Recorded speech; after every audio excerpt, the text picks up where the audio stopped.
संगम साहित्य में हमें तीन प्रमुख पांड्य शासकों के बारे में उल्लेख प्राप्त होता है, जिनमें सर्वाधिक प्रसिद्ध शासक नेडुंजिलियन हुआ, जिसने दक्षिण भारत के प्रसिद्ध तैलयालंगानम के युद्ध में विजय प्राप्त की और पांड्य वंश के गौरव को आगे बढ़ाया। पांड्यों का जो प्रथम शासक हुआ, पांड्य वंश का जो प्रथम शासक हुआ, संगम साहित्य के अनुसार उसका नाम नेडियोन था।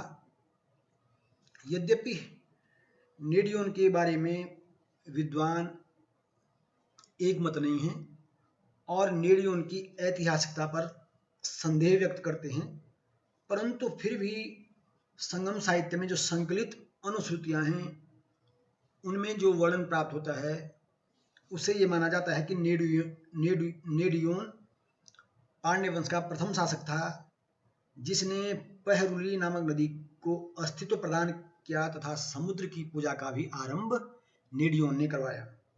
इस तरह हम समझ सकते हैं कि संगम साहित्य के अनुसार पांड्य वंश का प्रथम शासक नेडियोन था।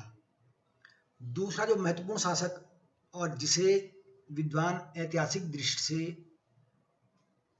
प्रथम शासक का दर्जा देते हैं वह है पल्लसालई मुदकुडुमी। और पल्लसालई मुदकुडुमी नेडियोन के पश्चात शासक बना, परंतु कई विद्वान ऐतिहासिक दृष्टि से पल्लसालई मुदकुडुमी को ही प्रथम ऐतिहासिक राजा मानते हैं। इसके बारे में उल्लेख मिलता है कि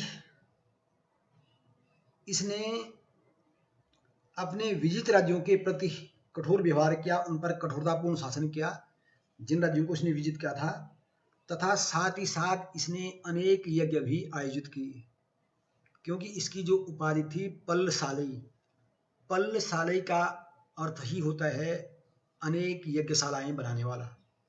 इससे स्पष्ट होता है कि इसने अनेक यज्ञों को आयोजित किया, अनेक यज्ञ संपन्न करवाए। और जो तीसरा तथा सबसे महत्वपूर्ण शासक हुआ पांड्य वंश का वह था नेडुंजिलियन। इसकी जो उपाधि थी उस उपाधि से ज्ञात होता है कि इसने उत्तर भारत के शासकों को पराजित किया, साथ ही साथ इसने कई सामंत शासकों को भी युद्ध में पराजित किया। नेडुंजिलियन ने प्रसिद्ध तलैयालंगानम के युद्ध में दो पड़ोसी राजाओं तथा 5 छोटे छोटे सामंतों के गुट को पराजित किया। इसकी जो विजय हैं उन विजयों के बारे में एक प्रसिद्ध ग्रंथ है मदुरै कांजी।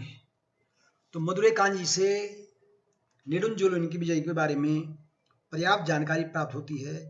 साथ ही साथ मदुरै कांजी में नेडुंजिलियन के कुशल प्रशासन का भी विस्तृत वर्णन किया गया है। इसके समय में तमिल प्रदेश में महत्वपूर्ण उन्नति हुई, विभिन्न क्षेत्रों में कृषि, व्यापार, साहित्य, धर्म के क्षेत्र में अभूतपूर्व उन्नति हुई।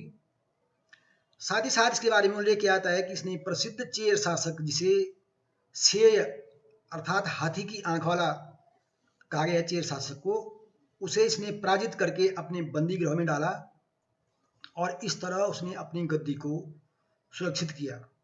साथ ही साथ उसने मिल्लले मुत्तुरुदो कुरुमों को भी पराजित किया, इन सामंतों को उसने पराजित किया तथा किसानों की उन्नति के लिए और व्यापारियों की प्रतिष्ठा बढ़ाने के लिए इसने अनेक कार्य किए। इसने मोती और मछली प्राप्त करने हेतु पूर्वी समुद्र तट के लोगों को अपनी सेना में महत्वपूर्ण स्थान दिया, जिससे इसके व्यापार को समृद्धि प्राप्त हो सके। इस तरह हम पाते हैं कि संगम काल में नेडुंजिलियन पांड्य वंश का प्रसिद्ध शासक हुआ और पांड्यों का शासनकाल, या हम कह सकते हैं पांड्यों का गौरव, नेडुंजिलियन ने दूर दूर तक फैलाया। और इस तरह जो तमिल प्रदेश की जो पांड्यों की राजधानी थी वह एक समृद्ध नगर बनी और अपनी समृद्धि को प्राप्त हुई।